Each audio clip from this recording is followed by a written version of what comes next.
मैं पिछली बार जब असम आई तो मुझे जो चाय के बागान में काम करती हैं अपनी बहनों से मुलाकात करने का मौका मिला। मुझे आज बहुत खुशी है कि यहाँ पे तमाम मेरी बहनें बैठी हैं और मुझे महिलाएं ज़्यादा दिख रही हैं, पुरुष कम। तो मैं आपको बताना चाहती हूँ कि जब उस चाय के बागान में मैं गई और मैंने अपनी बहनों से बातें की तो मुझे बहुत सारी चीज़ें पता चली जो मैं पहले नहीं जानती थी। देखिए, असम की जो संस्कृति है, आपकी जो अस्मिता है, जिसके बारे में जो भी नेता आता है आपके सामने बात करता है, चाहे वो कांग्रेस पार्टी का नेता है, चाहे वो भाजपा का नेता है, हम सब यहाँ आकर आपको बड़े बड़े भाषण देते हैं और हम कहते हैं कि आपकी संस्कृति को बचाने वाले हम हैं। लेकिन उस चाय के बागान में जब मैं गई और मैं अपनी बहनों से मिली तो मुझे यह एहसास हुआ कि आपकी संस्कृति की रखवाली मेरे सामने बैठी हुई थी। जो चाय के बागानों में महिलाएं काम करती हैं, जो महिलाएं दिन भर मजदूरी करती हैं, जो घर गृहस्थी संभालती हैं, जो बाहर जाके प्रोफेशनल काम करती हैं, वही महिलाएं असम की माँ हैं, वही महिलाएं असम की बेटियां हैं और वही महिलाएं असमिया संस्कृति को की रखवाली करने वाली हैं। मैं जब घर गई तो फिर मौका मिला कि दोबारा असम आना है चुनाव के लिए, तो मैंने सोचा मैं कुछ भाषण सुन लूं, देख लूं कि दूसरी पार्टी के लोग क्या कह रहे हैं। तो कल मैं प्रधानमंत्री जी का भाषण देख रही थी और बड़ी गंभीरता से प्रधानमंत्री जी कह रहे थे, जो भाषण में उपस्थित लोग थे उनको बता रहे थे कि मैं आपसे एक बहुत बड़ा दुख, मेरे मन में जो एक बहुत बड़ा दुख है वो मैं आपके सामने प्रस्तुत करना चाहता हूँ, मैं आपको बताना चाहता हूँ। तो मैंने सोचा कि बहुत गंभीर बात होगी, असम के विकास की बात होगी, जो काम हो रहा है, भाजपा की सरकार ने कुछ किया होगा उसकी बात होगी। लेकिन मैं हैरान हुई कि अगले शब्दों में प्रधानमंत्री जी ने कहा कि एक 22 साल की महिला ने एक ट्वीट किया था और उस ट्वीट के बारे में वो चर्चा कर रहे थे और वो बहुत गंभीरता से ये बात कह रहे थे कि कांग्रेस पार्टी ने एक बहुत बड़ा षड्यंत्र बनाया है जिससे दुनिया में चाय समाप्त हो जाए। अब आप सोच सकते हैं कि अगर प्रधानमंत्री जी को इतनी छोटी सी बात पर, किसी एक 22 साल की लड़की के ट्वीट पर इतना दुख हुआ, उनको ये दुख हुआ कि कांग्रेस पार्टी ने अपनी सोशल मीडिया पे 2 गलत फोटो डाल दी, बहुत दुख हुआ उन्हें। लेकिन जब यहाँ पे बाढ़ आई तो उनको दुख क्यों नहीं हुआ?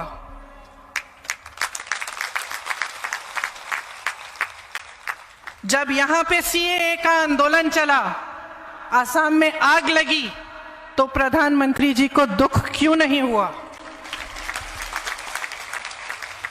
तब वो आपके सामने क्यों नहीं आए? तब उन्होंने अपना दुख व्यक्त क्यों नहीं किया? जब तमाम वादे किए उन्होंने पिछले चुनाव में और एक एक करके सारे वादे तोड़े, तब उनको क्यों दुख नहीं हुआ? क्या वो किसी चाय के बागान में गए हैं? क्या वहां मेरी बहनों से मिले हैं?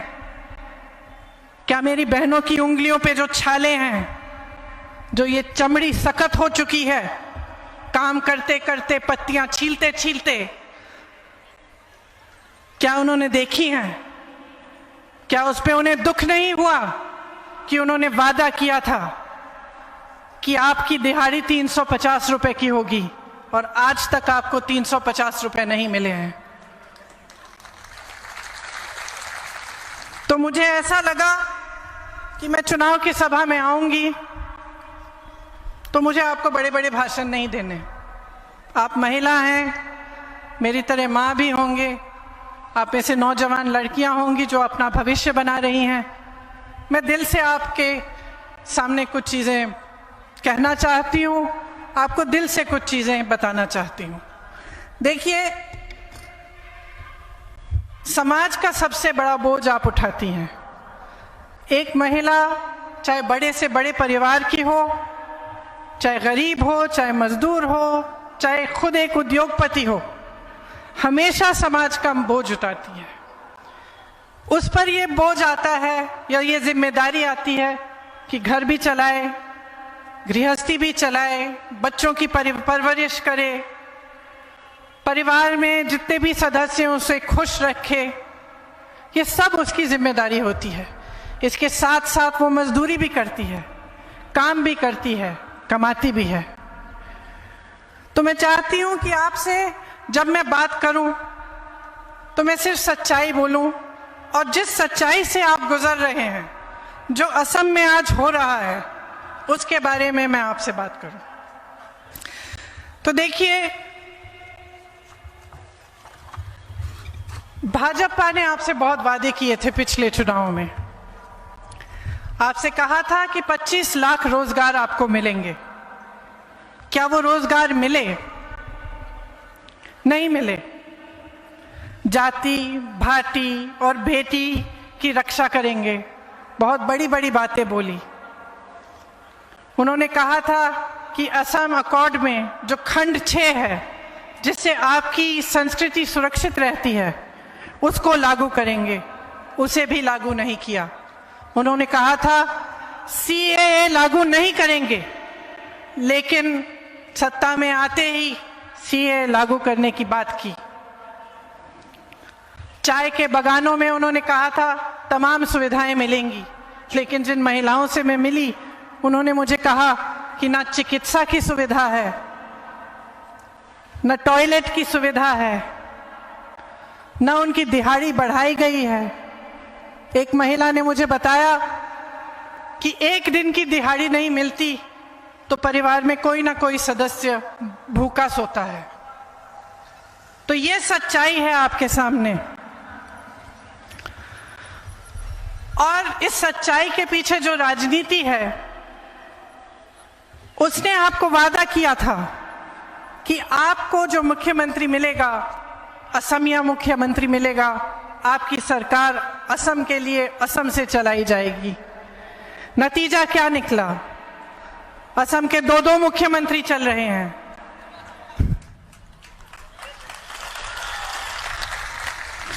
असम की सरकार असम से नहीं चल रही है, दिल्ली से चल रही है।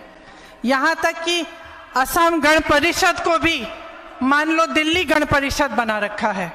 बगैर दिल्ली के परमिशन के, बगैर दिल्ली से पूछने कुछ नहीं होता।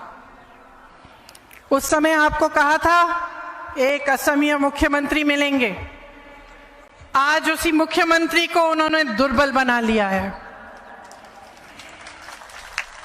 आज आपके सामने आकर क्या कहा प्रधानमंत्री जी ने कल, कि आपको 2-2 इंजन की सरकार मिलेगी। 2-2 मुख्यमंत्री, 2-2 इंजन की सरकार। भगवान इन लोगों से, क्या पता कौन सा है। तो जो राजनीति होती है उसका मत के लिए जो सुविधाएं हैं, जैसे मैंने पहले कहा, संस्कृति की बात करता है, कल प्रधानमंत्री क्या है, और इसके लिए असम की जनता उसे थे। उनके कण कण में कांग्रेस था, उड़ता था।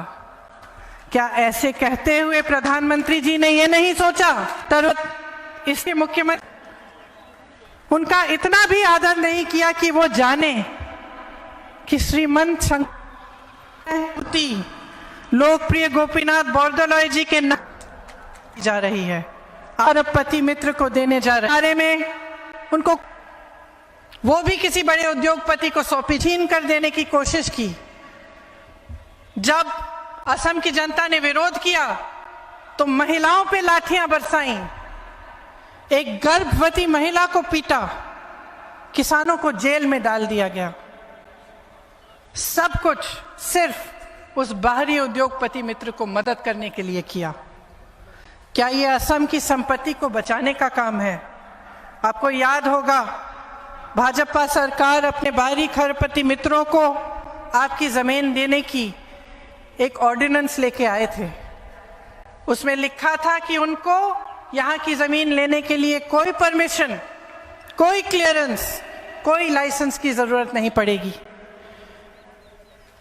दूसरी तरफ कांग्रेस की सरकार ने आपको भूमि अधिग्रहण कानून दिया और 6ठी अनुसूची देकर आपकी जमीनों की सुरक्षा की। आज भाजपा सरकार की लूट का आलम यह है कि जमीन छोड़िए, एयरपोर्ट छोड़िए, रिफाइनरियां छोड़िए, आपके चिड़ियाघरों के ब्लैक पैंथर भी अपने उद्योगपति मित्रों के बेटों के लिए यहां से भिजवाए जा रहे हैं। कुछ नहीं छोड़ा है इन लोगों ने, और अभी लंबी लिस्ट बना रखी है।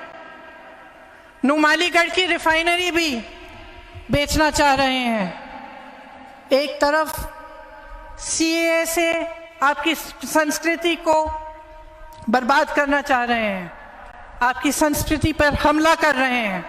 दूसरी तरफ आपकी जमीनें, आपकी संपत्ति बड़े बड़े उद्योगपतियों को बेची जा रही है। असम के लोगों ने जब सीएए का विरोध किया तो श्री जुबिन गर्ग जी के गीत से भाजपा को कहा था, पॉलिटिक्स नो कोरिबा बंधु। लेकिन अफसोस की बात यह है कि उन्होंने हर चीज में पॉलिटिक्स की है। असम के साथ एक ऐसी पॉलिटिक्स की है जिससे असम का विकास रुक गया। जो जो उन्होंने कहा था कुछ नहीं किया, उसके बजाय उन्होंने सबसे धोखा किया। युवाओं से धोखा किया, 25 लाख नौकरियां देंगे कहकर 3 लाख सरकारी पद अभी भी खाली हैं। असम में 40 लाख बेरोजगार बच्चे हैं। असम का हर 6ठा बीए बेरोजगार है और हर 10वां एमए बेरोजगार है। आप अपने बच्चों को बड़ा करते हैं, पढ़ाते हैं किस लिए? कि एक दिन रोजगार मिलेगा, भविष्य बनेगा। और ये बेचारे बच्चे पढ़ते हैं, लिखते हैं, मेहनत करते हैं, सरकार उनके लिए कोई सुविधा नहीं करती। भर्तियों में भी बड़े से बड़े स्कैम, एसआई स्कैम, पीएनआरडी स्कैम, लाखों युवाओं के भविष्य खराब हुए हैं। असम के युवा को दिल्ली, मुंबई, बेंगलोर काम के लिए जाना पड़ता है। वहां पर भी जो भाजपाई विचारधारा के लोग हैं उन्हें ठीक तरह से सम्मान नहीं देते, उनका अपमान करते हैं। आपको ये मांगना चाहिए, जो भी नेता आपके सामने आए, आपको कोई मुफ्त का 2 व्हीलर नहीं चाहिए। आपको नौकरी मांगनी चाहिए, रोजगार मांगना चाहिए, अपना विकास मांगना चाहिए, अपना भविष्य मांगना चाहिए। आपको किसी की चंदा नहीं चाहिए। आप अपने आत्मसम्मान की लड़ाई लड़ रहे हैं। ये चुनाव आपकी आत्मसम्मान की बात है।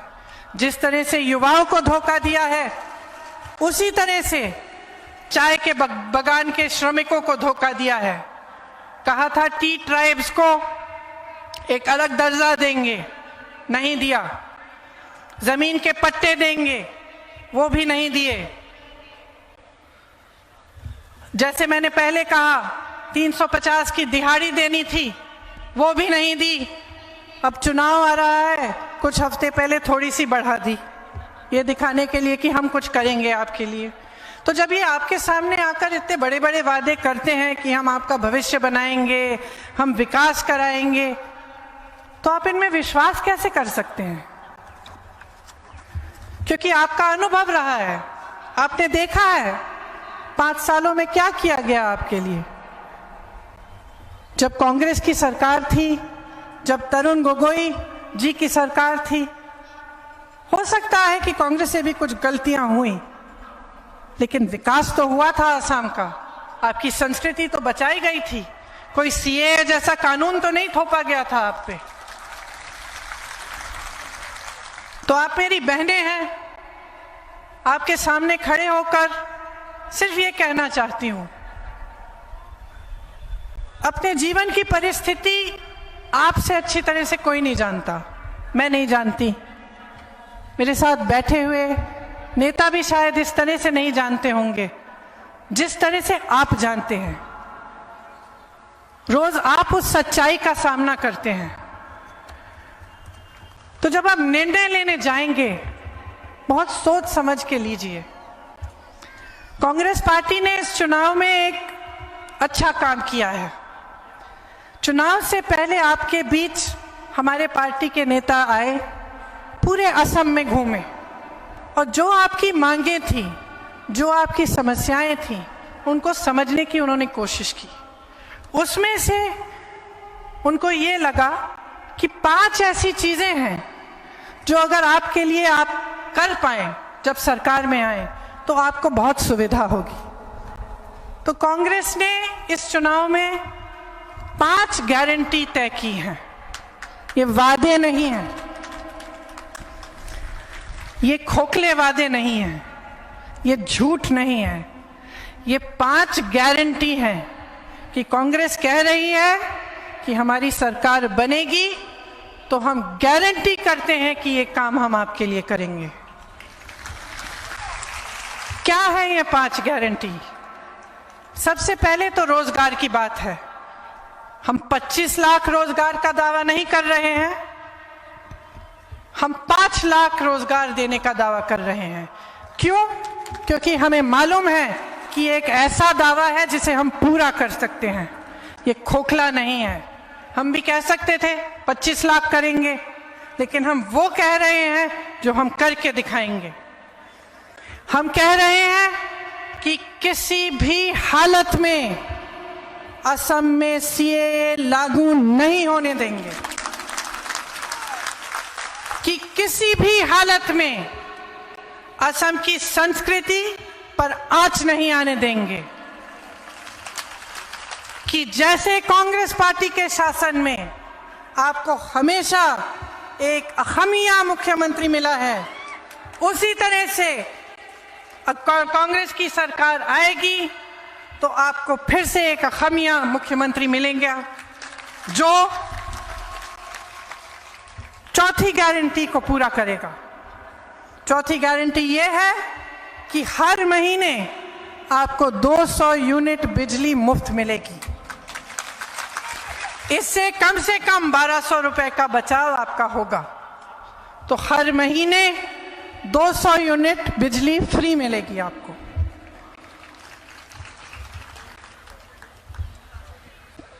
एक और गारंटी यह है कि जो टी ट्राइब्स के मेरे भाई बहन हैं, उसके लिए हम कह रहे हैं कि हम दिहाड़ी 365 रुपए की करेंगे। और ये मेरा अपना वादा है आपको कि हमारी सरकार बनेगी तो हम इसको कराएंगे। 5वां गारंटी आखिरी गारंटी है, लेकिन मेरी बहनें ध्यान से सुने, क्योंकि इसमें आपका सम्मान जुड़ा हुआ है। आप गृहस्थ हैं और जो काम आप करती हैं, जो महिला घर पे रहकर सारा काम करती है, बच्चों को बड़ा करती है, मेहनत करती है, उसकी समाज में बहुत कम पहचान है। समाज छोड़िए, सरकार कम पहचानती है। हम चाहते हैं कि आपको अपना सम्मान मिले, अपना पहचान मिले, कि जो गृहस्थ महिलाएं हैं उनको 2000 रुपए हर महीने उनके खाते में कांग्रेस की सरकार डायरेक्ट डालेगी। महिलाओं के खाते में ये पैसे आएंगे ताकि आप बचाव कर सकती हैं, आप अपने पैरों पे खड़े हो सकती हैं और आपने अपने परिवार के लिए आप भी घर में जो काम है उसको भी करते हुए कुछ कमा सकती हैं। तो ये हमारी 5 गारंटी है जो हमें आशा है कि जब हमारी सरकार बनेगी तो हम इन पर पूरी तरह से खरे उतरेंगे। अब राणा गोस्वामी जी के बारे में मैं एक बात कहना चाहती हूँ। राणा जी ने मेरे साथ उत्तर प्रदेश में काम किया। शायद पता नहीं आप जानते हैं कि नहीं, मैं उत्तर प्रदेश की प्रभारी हूँ कांग्रेस पार्टी के लिए। तो शुरू में जब काम करना शुरू किया तो राणा जी सब मीटिंग में आते थे, बहुत मेहनत करते थे और मुझे लगा बहुत मेहनती इंसान है। फिर थोड़े समय बाद में मीटिंग में आना बंद। तो मैंने पूछा राणा जी कहाँ है, और हर बार मुझे एक ही जवाब मिला, राणा जी तो जोरहट में है, असम में। तो आस्ते आस्ते मुझे पता चलने लगा कि राणा जी का दिल जोरहट में है। फिर मैं मजाक करती थी उनके साथ कि राणा जी उत्तर प्रदेश में जोरहट में। हमेशा कहते थे दीदी जोरहट में घर है, मैं जोरहट में ही काम करूंगा। तो मैंने पता लगाया कि जोरहट में काम हो रहा है कि नहीं। मुझे पता चला कि खूब मेहनत से, खूब निष्ठा से, खूब समर्पण के साथ राणा जी आपके लिए समर्पित रहे हैं, आपके लिए काम कर रहे हैं। और मैं कहना चाहती हूँ कि मुझे बहुत खुशी हुई कि जहाँ उनका दिल है वहीं उनकी कर्मभूमि है और आज यहीं से वे चुनाव लड़ रहे हैं। क्योंकि मैं जानती हूँ अपने अनुभव से, आपको छोड़कर राणा गोस्वामी जी प्रियंका गांधी के पास भी नहीं आएंगे। सबसे पहले राणा जी के लिए जोरहट की जनता है, जोरहट की भाई हैं, जोरहट की बहनें हैं। तो मैं आज इस मंच पर खड़ी हूँ इनके साथ। मैं आपसे कहने आई हूँ कि इनको जिताइए, क्योंकि इनको जिताने से आपको ईमानदार प्रतिनिधित्व मिलेगा, सच्चाई की राजनीति मिलेगी, कि आपके विकास के लिए काम करेंगे, आपकी समस्याओं को अच्छी तरह से समझते हैं और अपने दिल में रखते हैं और सबसे पहले उन्हीं को महत्वपूर्ण रखते हैं। तो आप सब ने इतनी ध्यान से मेरी बातें सुनी। जब वोट डालने जाएंगे तब मेरी बातें याद रखना, क्योंकि मैं कांग्रेस पार्टी के पक्ष में ये बातें नहीं कह रही हूँ। मेरी पार्टी है, मुझे प्यार है अपनी पार्टी से, लेकिन मैं आपके पक्ष में ये कह रही हूँ कि ये आपका भविष्य है, आपके हाथों में है। आप कांग्रेस पार्टी को सरकार में लाएंगे तो आपका भविष्य सुरक्षित रहेगा। अगर कांग्रेस पार्टी को नहीं जिताएंगे और एक ऐसी फिर से सरकार लाएंगे जो कहीं रिमोट कंट्रोल से चल रही है, जिसके नेता आपके सामने सिर्फ चुनाव के वक्त दिखते हैं, दुख के वक्त नहीं दिखते, तो आप ही का नुकसान होगा। तो मेरी बातें याद रखिए। आप सब ने बहुत बहुत प्यार दिया, इसके लिए मैं हमेशा आभारी रहूंगी। धन्यवाद। जय हिंद।